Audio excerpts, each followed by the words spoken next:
Assalamualaikum warahmatullahi wabarakatuh. Bismillahirrahmanirrahim. Alhamdulillahi rabbil alamin. Wassalatu wassalamu ala asyrafil anbiya'i wal mursalin wa ala alihi wa sahbihi ajma'in. Amma ba'du. Bapak-bapak hadirin sekalian, marilah kita buka pengajian kita pada malam hari ini seperti biasanya dengan membacakan suratul Fatihah. Semoga dengan keberkahan bacaan Ummul Quran ini kita niatkan yang pertama kali untuk diri kita masing-masing. Semoga Allah Subhanahu wa ta'ala senantiasa mencurahkan rahmat, taufik dan hidayahnya kepada kita semua. Kita dijadikan oleh Allah Subhanahu wa ta'ala orang-orang yang mencintai ilmu dan semakin bertambah dan bermanfaat ilmu pengetahuan kita, orang-orang yang mencintai agama dan semakin baik keberagamaan kita kepada Allah Subhanahu wa ta'ala. Dimudahkan semua urusan kita fid dunya wal akhirah. Untuk keluarga, niat yang kedua kita niatkan bacaan suratul Fatihah ini untuk kedua orang tua beserta keluarga kita semua. Semoga mereka yang masih hidup diberikan oleh Allah Subhanahu wa ta'ala kesehatan yang baik, kesembuhan dari segala penyakit, rezeki yang halalan thayyibah, umur yang panjang dalam ketaatan kepada Allah Subhanahu wa ta'ala. Dimudahkan semua urusan mereka fid dunya wal akhirah. Untuk keluarga kita yang sudah meninggalkan kita semua, semoga Allah Subhanahu wa ta'ala senantiasa melapangkan kehidupan mereka di alam kuburnya, mengampuni segala khilaf dan dosa mereka, serta menyatukan kita semua bersama mereka kelak di dalam surganya. Niat yang ketiga kita niatkan bacaan suratul Fatihah ini untuk semua orang yang telah berjasa dan berbuat baik kepada kita semua. Semoga Allah Subhanahu wa ta'ala senantiasa menerima amal ibadah mereka serta membalasnya dengan balasan yang berlipat ganda. Ala hadhihin niyah wa ala kulli niyatin salihah wa ila hadratin nabiyil mustafa Muhammadir Rasulillahi al-Fatihah. A'udzu billahi minasyaitonir rajim. Bismillahirrahmanirrahim. Alhamdulillahi rabbil alamin arrahmanir rahim maliki yaumiddin. Iyyaka na'budu wa iyyaka nasta'in. Ihdinas siratal mustaqim. Siratal ladzina an'amta 'alaihim ghairil maghdubi 'alaihim waladdallin. Amin. Bapak-bapak hadirin sekalian, pengajian kita pada malam hari ini tentu meneruskan dari apa yang kita bahas pada pengajian yang lalu, masih tentang shadaqatut tatawwu'. Pada pengajian yang lalu kita sudah membahas bagaimana pahala orang yang memberikan makanan kepada orang lain setelah kebutuhan keluarganya tercukupi. Istri yang memasak mendapat pahala, pembantu yang ikut membantu menyiapkan makanan itu juga mendapatkan pahala, suami yang memberikan nafkah kepada istrinya untuk kemudian memasak masakan itu yang diberikan kepada orang lain, itu juga akan mendapatkan pahala. Maka pada malam hari ini kita akan sampai pada hadis yang ke-8. Wa'an Abi Sa'idin Al-Khudri radhiyallahu ta'ala anhu qala Ja'at Zainabu imra'ati ibni Mas'udin Faqalat ya Rasulallahi innaka amartal yauma bisadaqati wa kana indi, ini dibacanya wa kana indi huliyun li. Ya, ini bisa dibaca 3 ya Pak ya. Kalau mau dibaca ini ya, huliyun itu jamak, ada yang dibacanya itu mufrad, itu dibaca haliyun ya. Jadi itu bacanya bisa huliyun, yang penting haknya itu bisa dibaca dengan dhammah huliyun, bisa dibaca dengan kasroh hiliyun, karena itu jamak. Ini dia yang ketiga, itu jamak dari mufrad yang asalnya halyun. Jadi itu perhiasan perempuan. Jadi kata yang menunjukkan terhadap satu itu halyun. Musannanya menunjukkan 2 itu halyani. Kalau kemudian perhiasannya banyak, itu dalam bahasa Arab namanya jamak.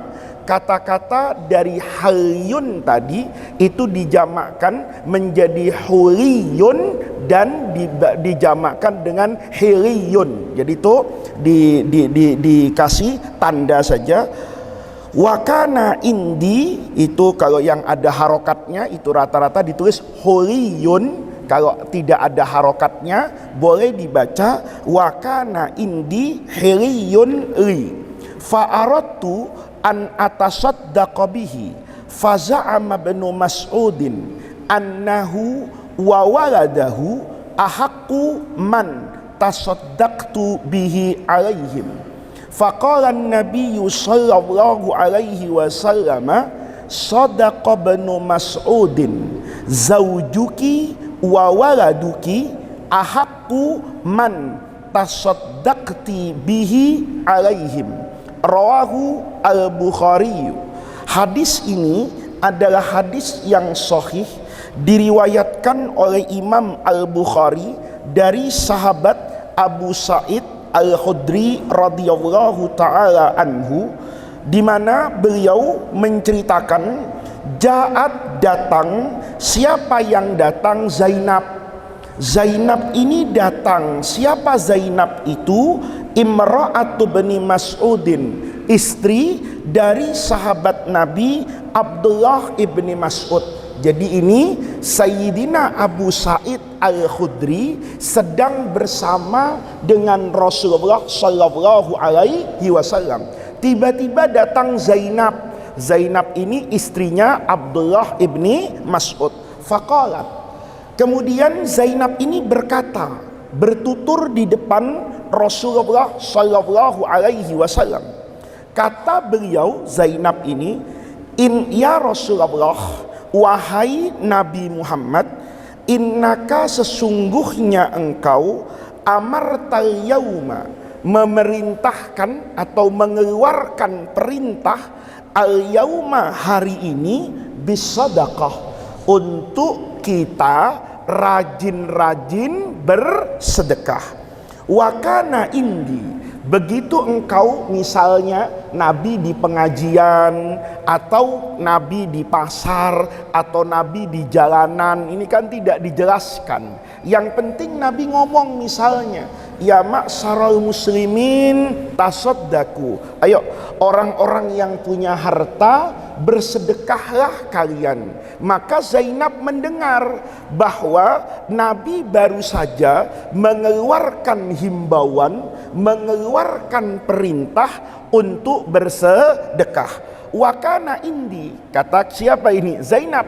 Ketika engkau menyuruh kami semua ini untuk bersedekah, saya ini punya yang namanya huliyun. Itu perhiasan yang terbuat dari emas, yang terbuat dari perak, yang terbuat dari batu-batu mulia, bukan batu koral ya. Kayak misalnya jamrud, kayak misalnya pirus, batu-batu yang ada apanya itu, harga mahalnya.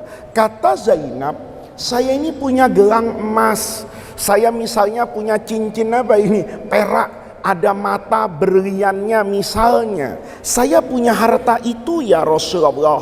Fa'aradtu, maka saya mendengar engkau memerintahkan kita untuk bersedekah, fa'aradtu, saya punya keinginan ya Rasulullah, an atasaddaqa, untuk bersedekah bihi, dengan perhiasan saya. Jadi ini orang mau bilang, saya ingin sedekahkan harta perhiasan saya.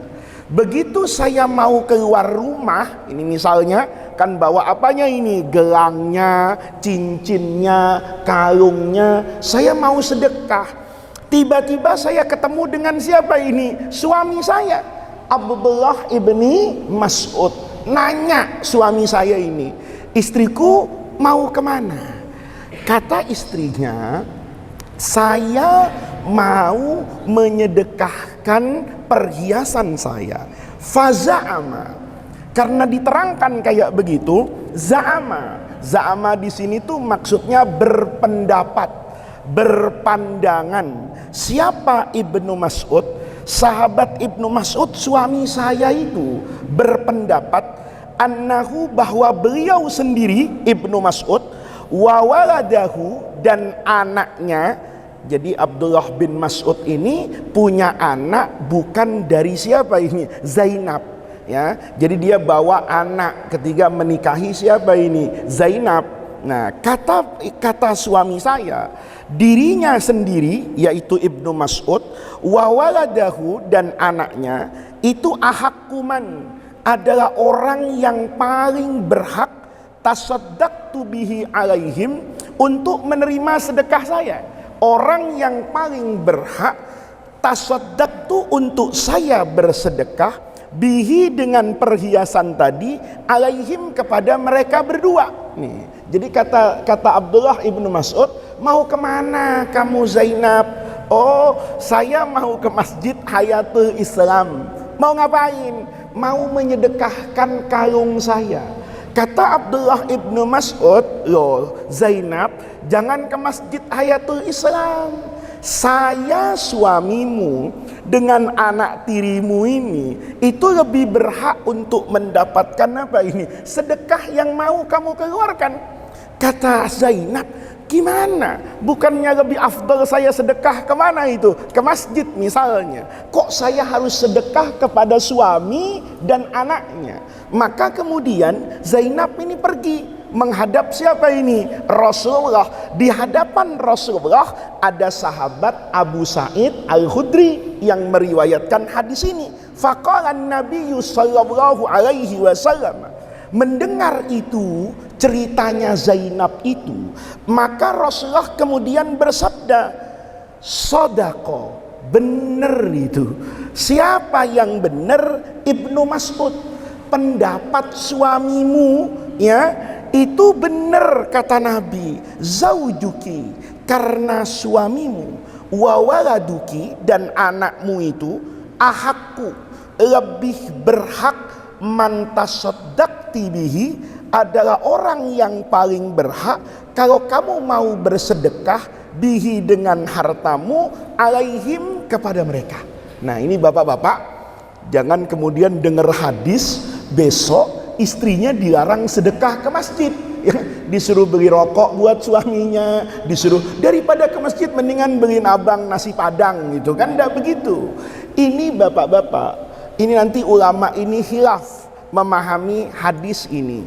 Yang pertama, ulama sepakat, ini sepakat dulu, bahwa gambaran hadis ini adalah shadaqatut tatawwu, sedekah yang bersifat sunnah, bukan zakat yang bersifat apa ini? Wajib. Makanya sama Imam Ibnu Hajar Al-Asqalani, hadis ini ditaruh di babu shadaqatit tatawwu. Jadi ini adalah sedekah yang hukumnya apa ini? Sunnah. Kapan seorang istri itu lebih utama bersedekah kepada siapa ini? Suaminya. Kalau suaminya itu fakir miskin. Ini Sayyidina Abdullah ibni Mas'ud itu terkenal di antara para sahabat Nabi itu yang miskin. Beliau itu hampir dikatakan tidak mau menerima apa itu? Pemberian orang lain. Sayyidina Utsman yang kaya itu maksa loh sama Ibnu Mas'ud itu. Ibnu Mas'ud, kamu kok hidupnya kayak gitu? Di Mekah susah, di Madinah kere ya. Kalau dulu di Mekah, kata Utsman, wajarlah kita semua juga menderita. Kamu mungkin mengatakan, sudah Utsman, jangan kasihan saya, kasihani orang yang lebih menderita dari saya. Tapi hari ini, kata Utsman, ini Nabi sudah meninggal nih. Ya Bapak bisa bayangin nih, yang jadi khalifah sudah siapa ini? Sayyidina Utsman ini. Sudah lewat masa Abu Bakar, sudah lewat masa Umar. Ini masa Islam itu sudah menjadi apa itu? Aziz. Duit itu sudah mulai banyak di bendahara negara. Maka kemudian Sayyidina Utsman itu niru Sayyidina Umar, buat yang namanya Ad-Dawawin. Ad-Dawawin itu adalah daftar orang-orang yang berhak kalau sekarang mendapatkan BLT, tapi bukan karena Pertalite naik gitu, bukan karena BBM naik. Jadi karena uang negara ini sudah cukup apa ini? Banyak. Kata Utsman, kalau begitu saya buat anggaran. Ini anggaran buat jalanan, ini anggaran buat tentara, ini anggaran buat senjata. Dan ini anggaran buat orang-orang yang mendermakan hidupnya untuk Al-Quran. Ngaji di mana itu? Di masjid-masjid. Maka dibuat daftar nih. Siapa ustadz-ustadz itu? Semuanya daftar. Dikasih apa itu Pak? Gaji. Itu namanya dawawin. Ini tradisi mulai ada pada Sayyidina Umar. Dulu Sayyidina Abu Bakar nggak ada. Bukannya nggak mau, duitnya yang nggak ada. Maka begitu Sayyidina Umar itu kan niru Pak. Ini menunjukkan niru orang kafir itu nggak semuanya haram. Jangan kemudian orang ngaji satu hadis, man tasyabbaha biqaumin fahuwa minhum. Asal mirip sama orang kafir haram hukumnya. Itu ngajinya kurang jauh itu Pak ya. Ngajinya kurang jauh, kurang malam gitu. Karena Sayyidina Umar, jangan Sayyidina Umar, Rasulullah itu niru orang kafir loh Pak. Waktu perang apa itu? Perang Khandaq.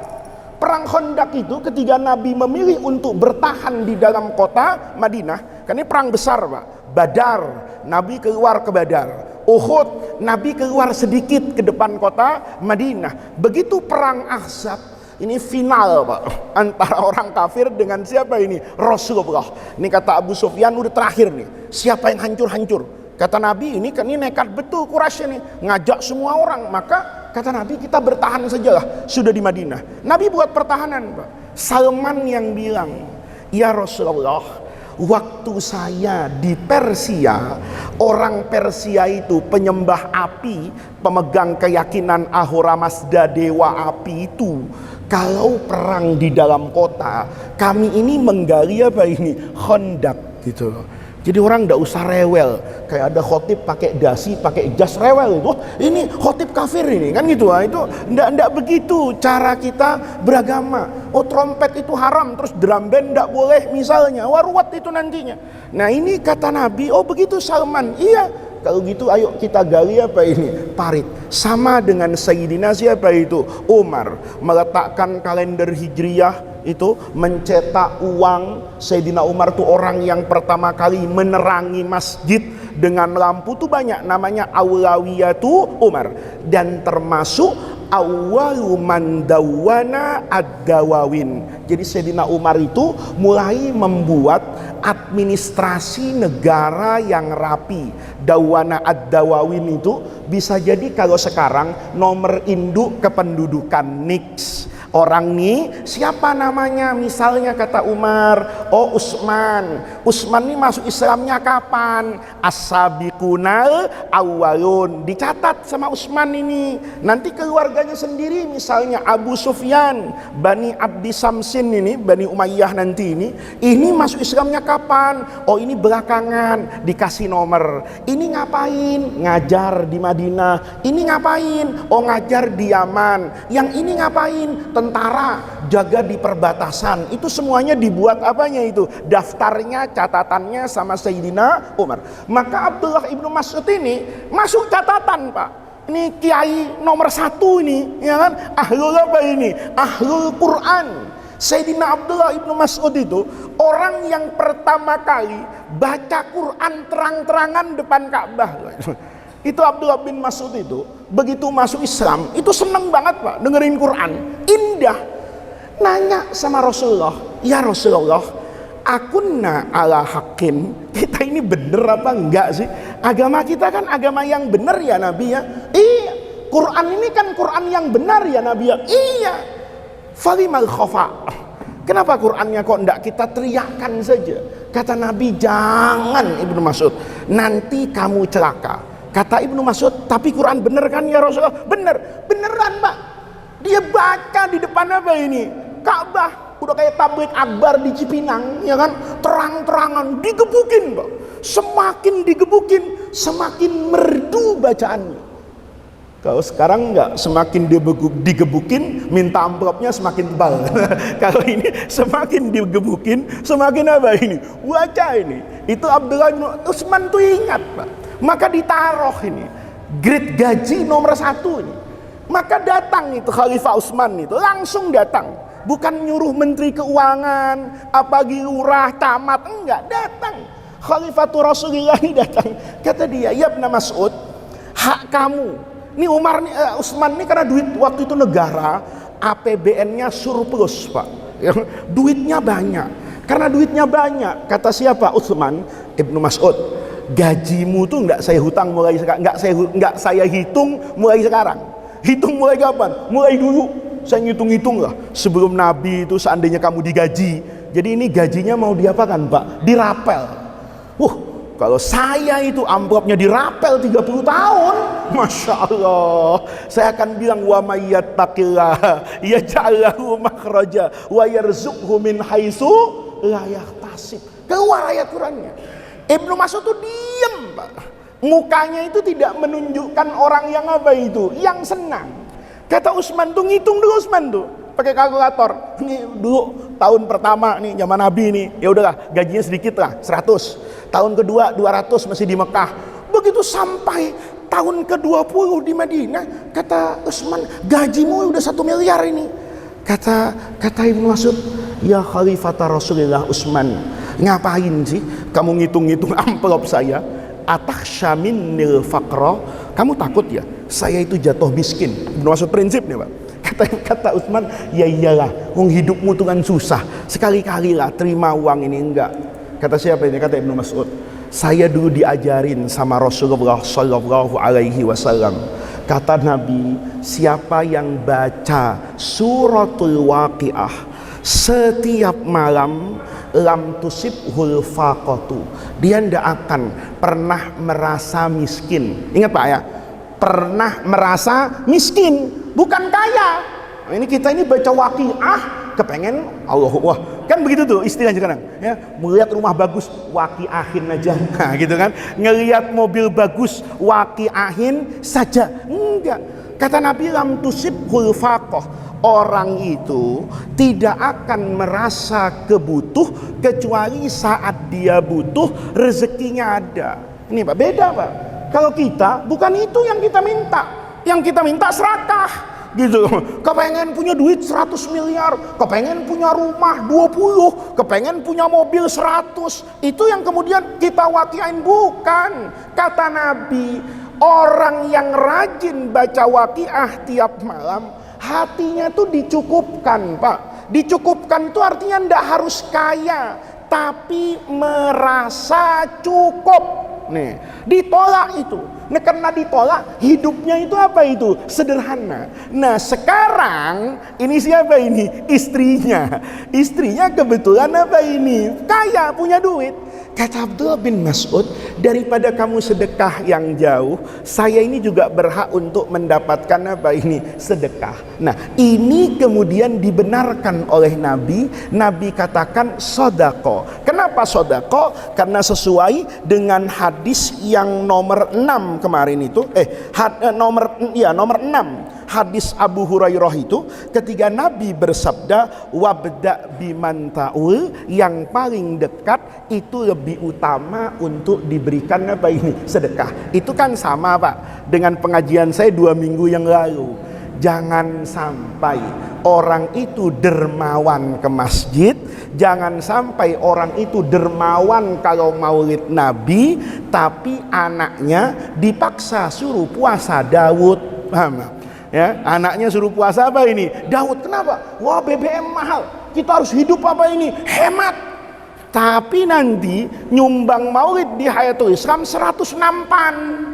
Itu bukan orang yang beragama benar. Itu bukan orang yang mengikuti siapa itu? Rasulullah. Kenapa? Yang kayak begitu nanti akan merusak hati orang lain kepada Allah. Yanti yang kayak begitu akan membuat orang jadi benci sama masjid, jadi benci sama maulid. Kan begitu kata anaknya. Oh, gara-gara maulid gua nggak jadi beli motor. Kan begitu kan? Gara-gara maulid saya nggak jadi sekolah. Gara-gara maulid saya makan tempe bakar sebulan. Kenapa? Bapak nabung untuk itu. Nggak begitu, Pak. Kata Nabi, yang paling dekat dan berhak untuk mendapatkan apa itu? Sedekah. Ini yang pertama. Yang kedua, ulama kemudian apa ini? Khilaf. Ini sedekah, betul sedekah tatawwu apa as-shadaqatu al-wajibah. Nanti kaitannya dengan apa? Nih, diingat nih pembahasan yang kedua. Kita mulai yang pertama. Ulama sepakat bahwa seorang suami tidak boleh membayarkan zakatnya, zakat nih, zakat yang wajib kepada istri dan anaknya. Misalnya, saya kaya, wajib mengeluarkan apa ini? Zakat. Zakat saya tidak boleh saya berikan kepada anak saya. Anak saya misalnya mau sekolah, oh ini uang zakatnya. Enggak begitu. Kenapa? Karena saya punya kewajiban untuk memberi nafkah kepada anak saya. Maka saya harus mendahulukan yang lebih fardu nafkah itu. Kan zakat itu yas'alunaka madza yunfiqun qulil afu. Al-afu itu kan yang berlebih. Itu Bapak, bedanya logika zakat dengan logika pajak. Kalau pajak itu dari harta kotor, bukan kotor nyolong maksudnya, dari penghasilan kotor secara keseluruhan. Jadi kalau Bapak jual beli toko itu, ya berapa keuntungannya, berapa semua sirkulasi dicatat, kena apa itu? Pajak. Kalau zakat enggak. Penghasilan Bapak itu dipotong dulu. Dipotong apa? Nih yang dulu ngaji waktu kita masih ngaji subuh-subuh, di awal saya bilang akuntansi zakat itu. Maka zakat itu ketiga harta saya misalnya, tahu-tahu sudah sampai nisab, sudah sampai haul, katakan 100 juta. Kewajiban zakat saya kapan itu? Misalnya nanti nih ya, bulan depan, nanti tanggal misalnya nih tanggal 25 September itu harta saya satu apa ini? Haul. Sekarang tanggal 3 atau 4 September misalnya sudah sampai 100, katakan 200 juta. Tiba-tiba besok anak saya lapor, Pak, saya diterima di fakultas kedokteran, tapi bayarannya 100 juta. Ambil dulu yang 100 apa ini? Juta. Iya kan? Berarti uangnya tinggal berapa ini? 100. Begitu 100, besok istri ngomong, kontrakan tahun ini habis loh. Kan gitu kan? Rumah ini harus diperpanjang. Memperpanjangnya gimana? Nah, ini zakatnya tergantung, Pak. Bapak boleh memperpanjang bulanan, atau tuan rumahnya, rumah yang Bapak tempati itu, tidak mau kecuali disewa apa itu? Tahunan.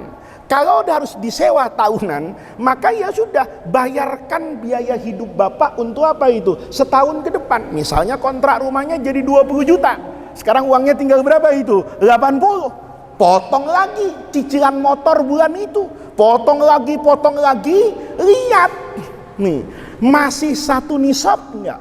Kalau tidak satu nisab, Bapak enggak dosa, enggak mengeluarkan zakat. Kenapa? Karena memang hartanya belum sampai apa itu? Nisab. Dipotong semua kewajiban yang memang jatuh tempo sebelum Bapak wajib kena satu haul gitu loh. Jadi kalau Bapak punya cicilan mobil, punya cicilan motor, tapi diukur Pak pakai hati nurani ya.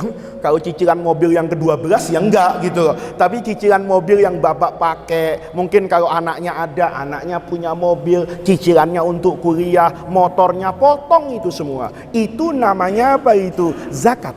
Kalau pajak kan dari kotor, maka di sini bapak-bapak ya, ulama mengatakan tidak boleh suami mengeluarkan zakatnya kepada istri dan anaknya. Kenapa?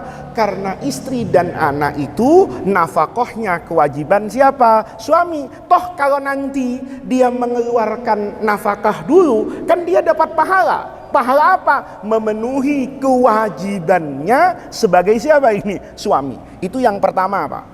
Yang khilaf di antara ulama, kalau kasus hadis ini dibawa ke ranah zakat, boleh enggak istri mengeluarkan zakat? Kalau sedekah boleh, Pak, kayak tadi itu. Sekarang dibalik dari yang saya terangin barusan, boleh enggak istri memberi zakat kepada suami dan anak?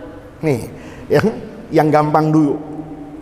Zakat istri kepada anak tidak boleh, karena anak itu kewajiban siapa itu? Suami. Zakatnya tidak boleh dibayarkan kepada anak, itu ijma. Yang khilaf itu dibayarkan kepada siapa ini? Suami. Imam Abu Hanifah, nih Imam Abu Hanifah dengan sebagian madhab Imam Ahmad bin Hambal mengatakan tidak boleh istri membayar zakat untuk suaminya. Ini mazhabnya Imam Abu Hanifah. Dalilnya apa? Hadis ini, gitu loh. Hadis ini, nanti ini uniknya, Pak. Hadis yang sama itu dipahami secara apa ini? Beda. Pendapat yang kedua itu pendapat mayoritas ulama. Imam Malik, Imam Syafi'i, kemudian sebagian mazhab Imam Ahmad bin Hambal itu membolehkan istri membayarkan zakat untuk suaminya yang miskin. Nah, ini Pak, ya. Dalilnya apa? Hadis ini, ribut-ributnya ini hadis ini. Kata Imam Abu Hanifah, Rasulullah Shallallahu Alaihi Wasallam, ini dalam redaksi hadis Bukhari ini, amartal yauma bis sadaqah. Nabi memerintahkan hari ini, ayo sedekah, sedekah, sedekah. Nah, sedekah itu pasti sedekah sunnah. Karena kalau sedekah wajib zakat, Nabi nggak akan bilang sedekah, sedekah, sedekah. Karena ada penghitungan haul, ada penghitungan apa ini? Nisab. Itu yang pertama. Ya, yang kedua, pada masa itu rata-rata yang jadi kepala rumah tangga itu siapa itu? Laki-laki. Jadi yang sering mengeluarkan zakat itu laki-laki. Itu yang kedua alasan Imam Abu Hanifah. Yang ketiga alasan Imam Abu Hanifah, ini Zainab ngomong punya harta berupa perhiasan. Sementara perhiasan yang dipakai oleh perempuan itu tidak wajib dikeluarkan apanya itu? Zakatnya menurut mayoritas para ulama. Maka kata Imam Abu Hanifah, hadis ini cuma untuk sedekah tatawu sunnah. Kalau sedekah wajibah zakat tidak boleh. Imam Malik dengan Imam Syafi'i itu kemudian mengartikan apa ini? Lain lagi. Kata beliau, innaka amartal yauma bis sadaqah. Setiap ada sedekah di dalam hadis itu biasanya maknanya as-sadaqatul wajibah, sedekah yang wajib. Makanya di Quran juga ketika bicara zakat, innama as-sadaqat. Ini satu. Yang kedua, riwayat lain dalam hadis Al-Bukhari, Zainab itu ngomong sama Nabi, ya Rasulullah, kalau saya sedekahkan ini nih, hadis ini nih, saya sedekahkan harta saya tadi untuk anak dan suami saya, ayujzi'u dzalika, apakah itu cukup? Artinya sah. Kalau sedekah sunnah itu nggak mikir sah apa nggak sah, kan gitu. Tetapi karena beliau berkata ini cukup nggak, ini sah apa enggak ya Rasulullah, berarti itu artinya zakat yang apa itu? Al-wajibah. Jadi di sini Bapak, khilafnya itu khilaf mu'tabar. Tetapi hati-hatinya kalau Bapak mau, itu banyak ulama Walaupun bermadzhab tidak bermadzhab Imam Abu Hanifah, tetapi mengambil pandangannya Imam Abu Hanifah. Kalau zakat yang wajib itu tidak dari suami kepada istri dan tidak dari istri kepada siapa itu? Suami. Jadi kalau Bapak nanti lihat bab zakat itu unik, Pak. Imam Abu Hanifah itu sangat pro kepada al-masakin. Tapi bukan diartikan negatif. Imam Abu Hanifah nisab beda, Pak. Imam Syafi'i nisab zakat itu 96 gram. Imam Abu Hanifah cuma 85 gram. Berarti Imam Abu Hanifah inginnya setiap orang kaya itu cepat kena apa itu? Zakat. Karena asal 85 kena. Imam Syafi'i 96. Imam Syafi'i mewajibkan zakat tanam-tanaman. Masih ingat kan setahun yang lalu itu kita ngaji. Itu hanya pada apa itu? Di tanaman yang mansus. Kurma, gandum misalnya, dikiaskan makanan pokok kayak padi hari ini. Imam Abu Hanifah enggak. Semua tanaman yang keluar dari tanah kemudian dimanfaatkan sebagai tanaman yang memiliki harga ekonomi, maka tanaman itu wajib kena zakat sama dengan kurma, gandum dan padi misalnya. Kalau diselidiki unik, Pak, ini. Kenapa Imam Abu Hanifah kayak gitu? Dulu guru saya bilang, karena beliau kiai yang kaya, kaya soleh, jadi kepengen harta dia itu sekecil apapun kena apa ini? Zakat. Imam Syafi'i dengan Imam Ahmad itu miskin gitu. Jadi dia mengatakan ya sudah, aturan yang terbaca kayak begitu ya, itu mungkin tidak serius-serius amat, tapi ingin menggambarkan, Pak, bahwa dulu orang itu ketika berfatwa berkaitan dengan kondisi dia khawatir dikatakan subjektif. Tahu subjektif, Pak? Oh ya kan ini kaya, pasti dia kepengen 80 gram aja, kepengen 100 gram aja, 96 aja. Kenapa? Supaya hartanya enggak cepat kena zakat. Kata Imam Abu Hanifah, saya ambil takaran yang paling apa ini? Minimal. Berapa minimal? Kayaknya 85 itu kena. Itu menunjukkan Bapak-bapak ya, bahwa pada masa itu orang itu punya sifat yang namanya warok. Warok tuh hati-hati, jangan sampai dianggap mendapatkan keuntungan dari logika fikih yang mungkin benar tetapi mungkin menguntungkan dirinya. Kalau kemudian ngambil 96, Imam Abu Hanifah kan untung itu. Untung berapa gram itu? Lumayan itu. Tapi beliau mengambil yang ini karena beliau terkenal ini sebagai salah satu dari imam yang 4 yang hidupnya itu cukup apa itu? Kaya. Nah itu untuk menunjukkan, Pak, kaya miskin itu nggak ada urusannya dengan solehnya orang. Kita ini sering bilang orang itu kalau kaya nggak soleh, orang itu kalau kaya nggak zuhud. Justru kalau dulu dibalik, Pak. Orang kalau miskin zuhud ya pantas gitu loh. Orang kalau miskin zuhud pantas, mau ngapain? Kan daripada ndak makan enakan puasa kan, Pak. Bapak bangun-bangun di rumah nggak ada apa-apa, ya enakan puasa. Ketika Bapak puasa itu nilainya belum tentu karena kepengen puasa kan. Gua puasa nih, kenapa? Bini gua nggak masak. Itu lain dengan orang saya puasa, masya Allah panas-panas gini, duit banyak, kulkas penuh, masuk restoran bisa, ya beli beras 1 ton bisa, beli sapi 30 ekor bisa, puasa hebat gitu loh. Kalau orang duitnya 10.000 puasa tiap hari itu wajar. Tapi kalau duitnya 100 juta puasa itu namanya soleh. Nih jadi orang sambil mengingatkan, Pak. Orang hari ini sering bilang gini loh. Orang kalau rumahnya bagus itu sombong misalnya. Enggak lah.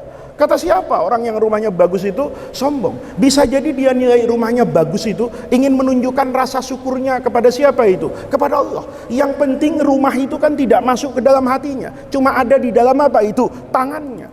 Kalau orang bilang sombong, sombong itu dalam agama itu bukan sombong menyombongkan kekayaannya. Sombong itu kata Nabi ya, yang disebutkan apa itu di dalam hadis bahwa orang sombong itu nggak akan masuk ke dalam apa ini ke dalam apa itu surga.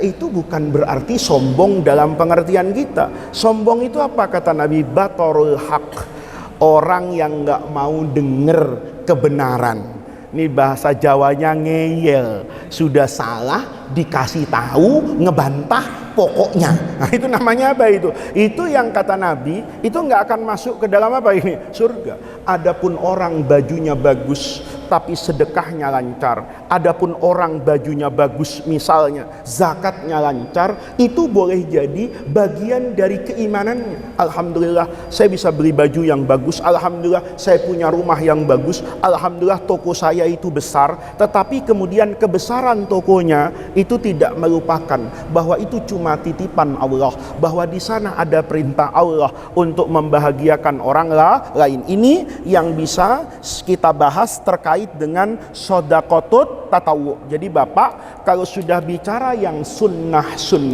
maka mulailah dari yang penting. Lihat nih, sekolah anak penting kan ya, kesejahteraan istri itu penting, mulai dari situ.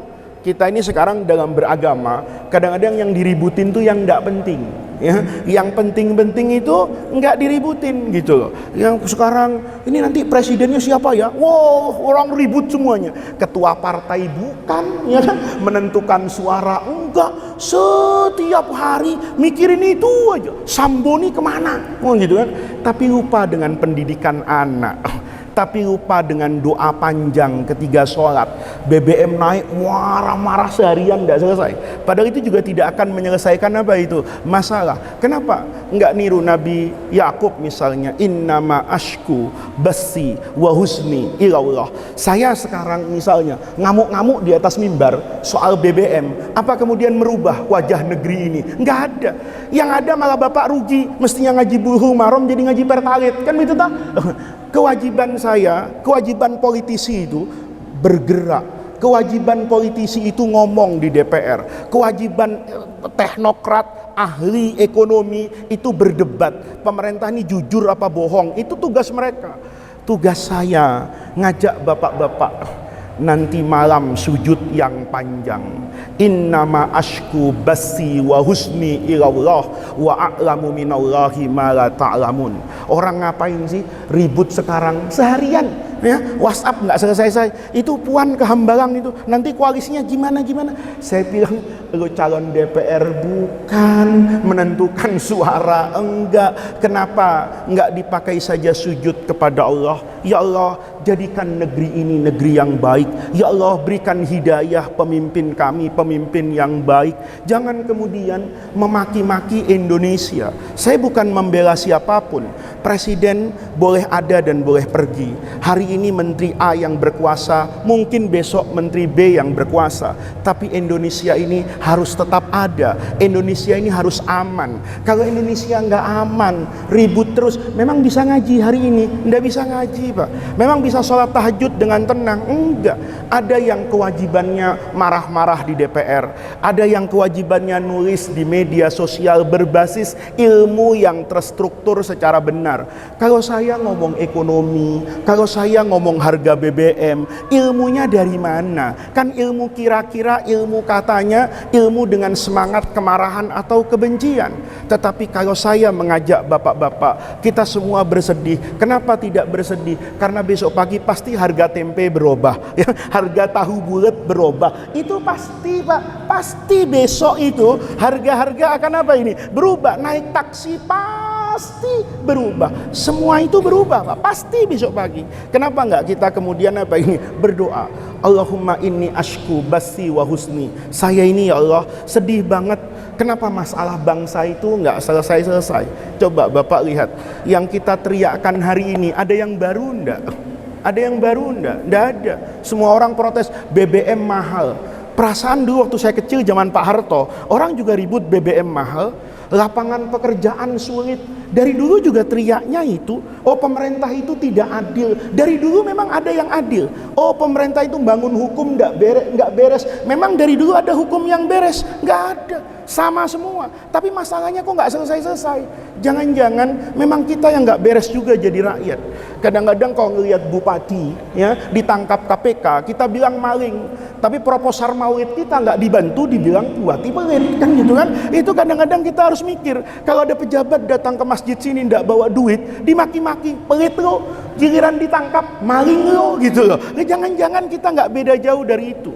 Kenapa tidak kemudian kita mulai hari ini, kita bersihkan hati ini, kita adukan semuanya kepada Allah yang Maha Tahu. Apakah negeri ini rusak karena pemimpinnya? Atau jangan-jangan negeri itu rusak karena kiainya model saya? Atau jangan-jangan karena saya datang ke sini itu tidak pernah menyebarkan ilmu secara tulus. Saya ingin dipuji orang di sini. Saya ingin mendapatkan kepentingan pribadi. Jangan-jangan Allah uji saya dengan kehidupan seperti ini, itu bukan karena presidennya, bukan karena gubernurnya, jangan-jangan karena saya. Kenapa kita tidak memulai hari ini, kita tidak mulai kehidupan kita hari ini dengan melakukan muhasabah secara total, berdoa kepada Allah? Bukankah kita tahu bahwa Allah itu, Bapak kan tahu ya, dulu kayaknya waktu masih ngaji di Musola Al-Makbul itu kan ada cerita, Pak, waktu Nabi Musa alaihi salam itu mau menyeberangi apa itu, lautan kan. Itu kan Nabi itu bilang begini, man asbaha, siapa orang yang di waktu pagi yashku diqal ma'as. Ini kayak Sutoyo nih masih ingat, kayak Pak Haji masih ingat, mungkin ngaji itu mungkin entah 6 tahun atau 7 tahun yang lalu di pojokan musola Al-Makbul itu. Saya baca hadis itu, kata Nabi, orang yang setiap pagi itu ngeluh saja hidupnya, itu seakan-akan mengeluhkan Allah. Kata Nabi, kalau pagi-pagi bilang besok nih, ya Allah naik dah gorengan, seakan-akan gorengan itu naik itu di luar takdir Allah. Tapi kata Nabi, yang paling benar tuh kalau menghadapi kesulitan apa? Kan diajarin doa, kata Nabi itu, Allahumma lakal hamdu wa ilaikal mustaka wa antal musta'anu wa la hawla wa la quwwata illa billahil aliyil azim. Kenapa enggak berjamaah mulai malam hari ini? Nanti yang tahajud, yang sholat qobliyah sebelum subuh, besok yang sholat apa ini? Duha. Begitu sujud baca subhana rabbiyal a'la wa bihamdihi 3 kali misalnya, terus ngomong Allahumma lakal hamdu wa ilaikal mustaka. Apa yang saya rasakan itu hanya saya adukan kepada Engkau. Karena orang yang mengadu kepada Allah itu tidak akan pernah merugi. Tapi orang yang mengadukan masalahnya kepada manusia, dia adalah orang yang pertama kali membuka jendela kekecewaan. Orang yang menjerumuskan dirinya kepada patah hati dari harapan ketika dia berharap kepada manusia. Tetapi dalam sujud panjang, ya Allah, antal musta'an, hanya Engkau. Allahumma lakal hamdu, saya puji Engkau, alhamdulillah BBM naik tapi masih bisa minum teh manis, ya kan? Kan banyak tuh orang ribut-ribut BBM tapi dia ada di puncak, ketawa-ketawa makan sate. Pertalit mahal tapi makannya masih banyak, gitu loh. Maka ngomong alhamdulillah, ya Allah, ya Allahumma lakal hamdu, walaupun keadaan susah masih bisa ketawa, bisa ngaji. Wa ilaikal mustaka, adapun hakikat kesulitan hidup itu saya adukan saja kepadamu ya Allah. Wa antal musta'an, karena Engkau satu-satunya tempat di mana saya bisa berharap memohon bantuan. Kenapa? Ya karena la haula wala quwwata illa billahil aliyil azim. Ayo kita berubah, ayo kita jangan lagi menyanyikan lagu wajib yang sama pada setiap masa. Jangan kita mengulang-ulang masalah yang sebenarnya itu bukan masalah baru, tanpa kita mau melihat bagaimana masalah ini selesai. Boleh jadi selesai dengan cara doa yang panjang, boleh jadi besok yang anak-anaknya belum nutup aurat, suruh tutup auratnya. Besok yang dagangnya masih suka ngoplos, ya kan, dicampur-campur. Oh, saya besok enggak mau ngoplos lagi, saya mau dagang yang apa itu, yang jujur. Yang kadang-kadang zikir nangis supaya amplopnya naik, itu kurang-kurangilah sedikit. Perbaiki itu semua, kemudian ngomong sama Allah, Allahumma lakal hamdu wa ilaikal mustaka wa antal musta'an wa la hawla wa la quwwata illa billahil aliyil azim. Mudah-mudahan Allah jadikan jam'ana hadza jam'an marhuma wa tafarruqana min ba'dihi tafarruqan ma'suma. Mudah-mudahan semua amal ibadah yang kita lakukan di Masjid Hayatul Islam ini menjadi tawassul dan wasilah kita untuk mendapatkan khairat dunia wal akhirah. Mudah-mudahan kita yang selalu hadir ke masjid ini, yang selalu berjamaah di masjid ini, yang selalu membantu keuangan masjid ini, yang ikut memelihara kesejahteraan dan kedamaian masjid ini, muslimin semuanya dibersamai oleh Allah dalam rahmatnya, dituntun menuju jalan yang diridhai oleh Allah subhanahu wa ta'ala. Rabbana atina min ladunka rahmah wa hayyi lana min amrina rasyada. Allahumma la tahrimna khaira ma indaka li syarri ma indana. Kurang lebihnya saya mohon maaf. Assalamualaikum warahmatullahi wabarakatuh.